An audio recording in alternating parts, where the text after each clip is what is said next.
When a season turns, the reasons behind things might disappear. But the engine may survive. The power is not lost. It's just buried a little.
Someone was out here alone.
Time seems to pass differently around here.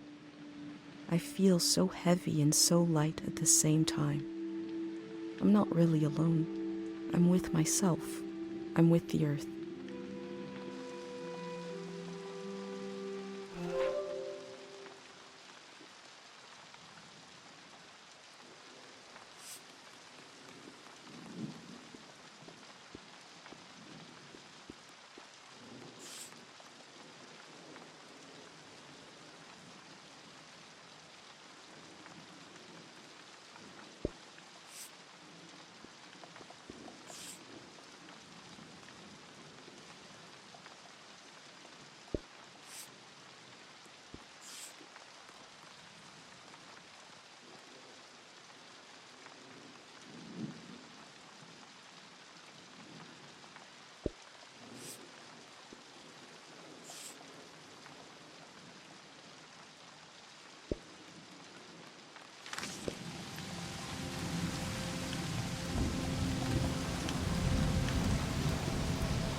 They used the walls like I use my journal.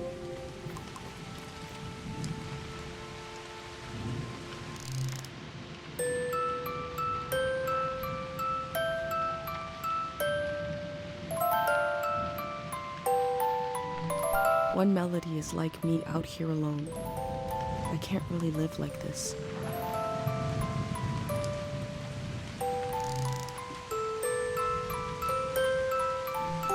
Two voices is like me and my mom. We can survive. But eventually, you need more.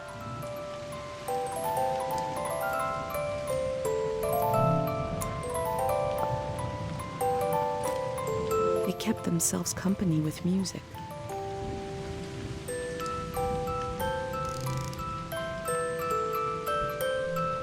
Three voices as complex as life is supposed to be. I could listen forever.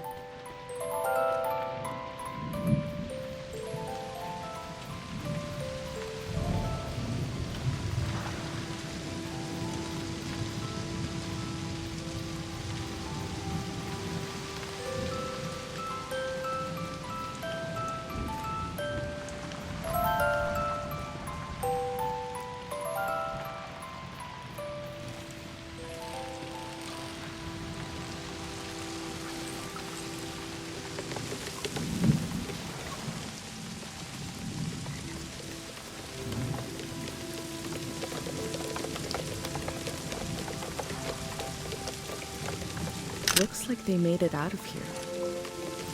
But what is this group?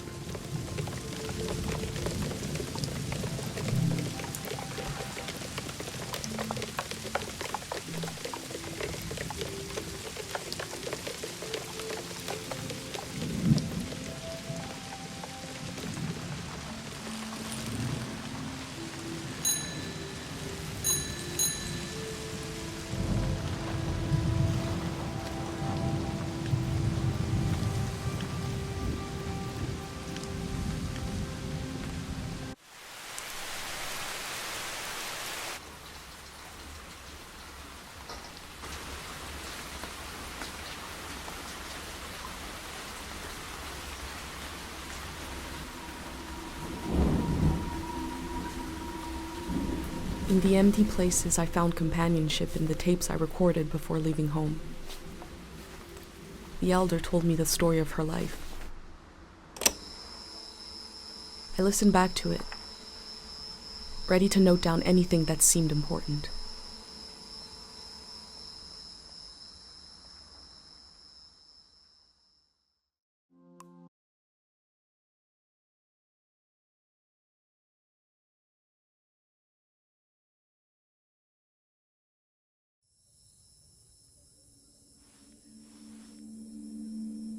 Let's set the scene for the listener, whoever that might be. This is the elder speaking. We're sitting in the plaza, saying goodbye to a dear soul. We're here to see if there's anything useful in my mind that could help you on your trip. A century's worth of memories, dreams, fantasies, visions. Like a big, old, haunted library. When I die, this library will burn down.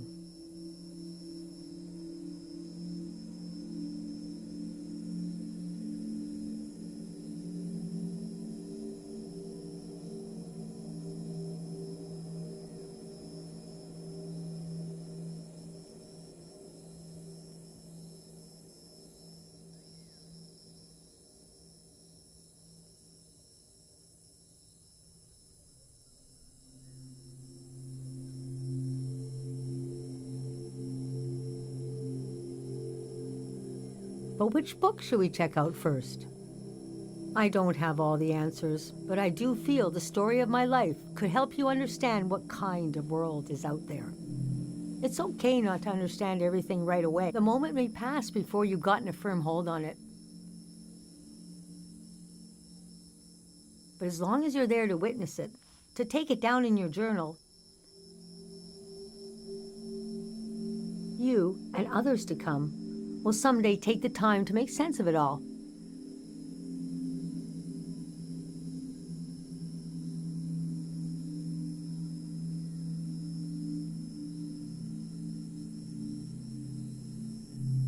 Francis Cale, if you must know.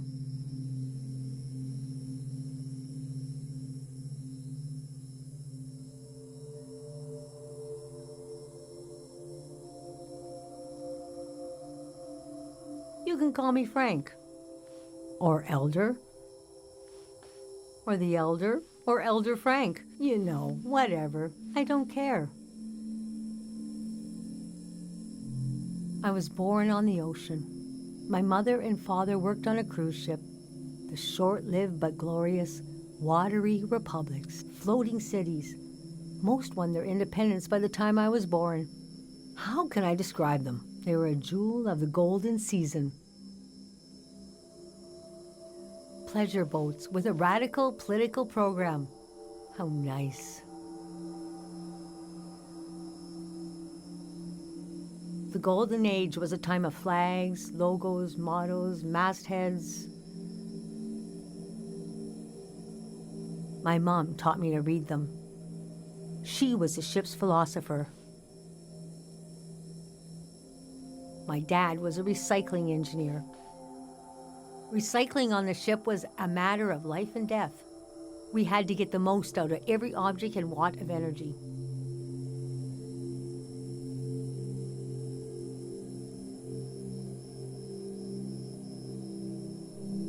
My grandparents played with the past. They changed it like we change our wardrobe. So it was a different answer every time. But they often said we were exiles of some kind. Exiled royalty from a secret lineage. Blood that glows in the dark. Or we're exiled from the mouth of some great leviathan.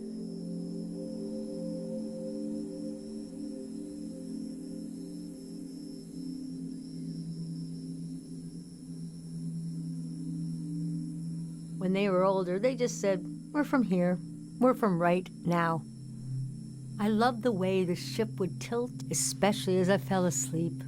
It was so... Picture me as a kid in bed, feeling the swaying of the ship. It was like being rocked to sleep as a baby. I loved exploring the ship, too. Wandering through the suites, the swimming pool, the game rooms, and there were 2 dance halls, a large, elegant one and another one in the basement. A lot of my firsts were down there. My first dance, my first kiss, and so forth. Our ship was taken over in the early days of the war. That was the end of the Watery Republics. I heard the dance hall in the basement became a weapons cache. Took me half my life to say goodbye to the world I knew in my youth. Imagine me and my parents and everyone I knew being escorted off the ship by a company of soldiers. And I'm thinking, I hope they don't make a mess of my room. I was embarrassed by the younger kids who were crying their eyes out. But they knew, I guess.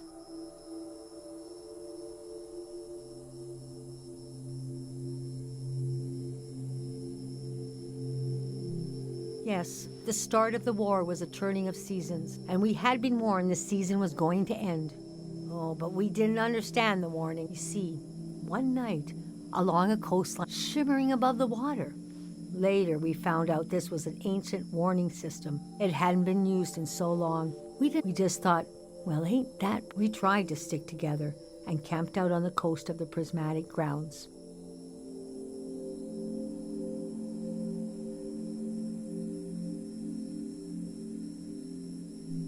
I thought it was all temporary. I couldn't see how things would return to normal, but I was sure they would. Aside from that delusion, are you sure you want me to keep going? The story gets darker from here on. Okay, so conditions in the camp were getting worse. My mom got lost in thought for long periods of time. She'd be completely still for hours, days. We realized she caught... Well, now we call it time misperception. It's when you lose your ability to tell how much time has passed. A minute can feel like an hour. A day can pass in 10 seconds.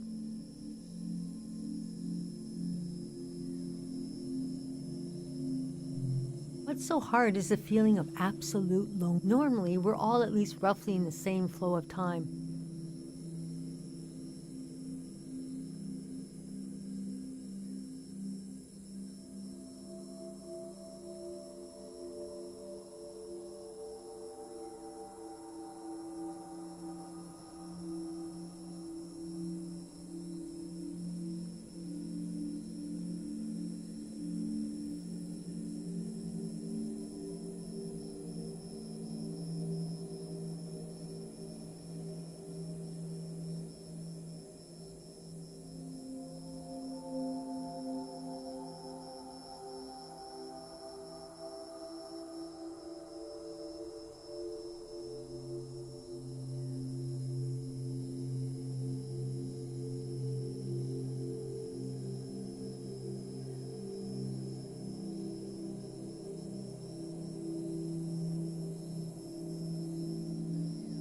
But with this disorder, you walk alone. True. We heard about a traveling doctor who could cure these kinds of diseases.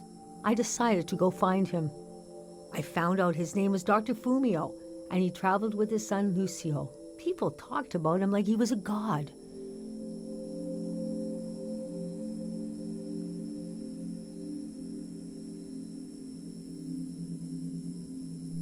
The prismatic grounds had roped almost everyone into their system.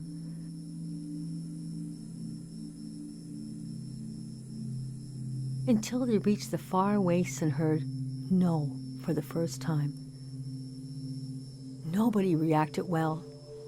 It got to the point of, neighborhood against neighborhood. Grievances had been buried so deeply we forgot they were there.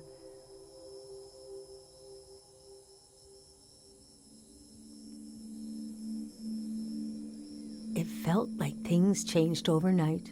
I'd pass through a city and hear later that they'd torn each other apart.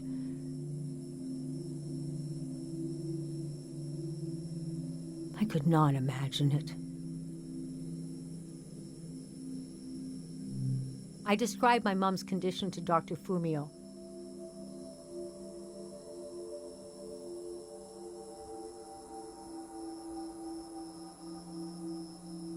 He said there was no cure yet, but there was a village high in the mountains. He thought it was high enough he'd have a better chance at treatment. Lower places are more dangerous. He invited me to join them in going to the village, but I wanted to go back and get my parents and bring them with me. Yes, our Caro village. People thought it had been destroyed, but Lucio had a vision which showed us how to... I packed my things and got ready to leave the next... That night, my mom came to me and she was standing in a field of white crowns as I last saw her. We were the same height. She pressed a finger hard into my palm.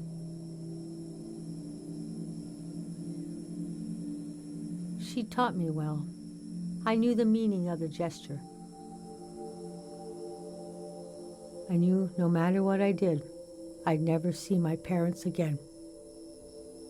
In the morning, I told Dr. Fumio I would follow him to Caro village. The next few weeks were very physically tiring, hiking, climbing. And when we found the village, building, planting, cleaning, Fumio brought sick people from all over the world, and they got better. The treatments worked. Everyone was healing. So why couldn't I? One day, we got word the war was over. We never found out how it ended. It was like peace just swept over the earth in a split second. There was a party in the plaza to celebrate the end of the war, but I couldn't bring myself to go. Yes, it was over, but it had taken my home. That night, as I was falling asleep, I felt the bed tilt and sway gently, as if it was being tossed on the waves of the ocean, as if I was back in my bedroom on the ship, as if I was back in my mother's arms, being rocked gently to sleep. I knew I was finally home, and nothing could hurt me.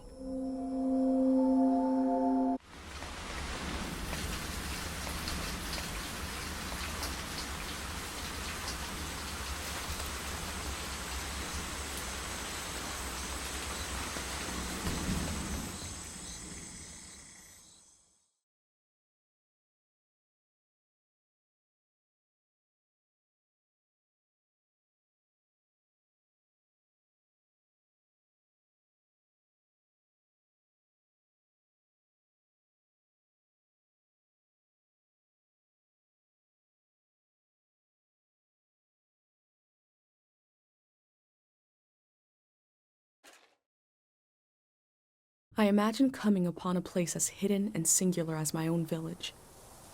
Eventually, I found myself circling a valley, looking for a way in.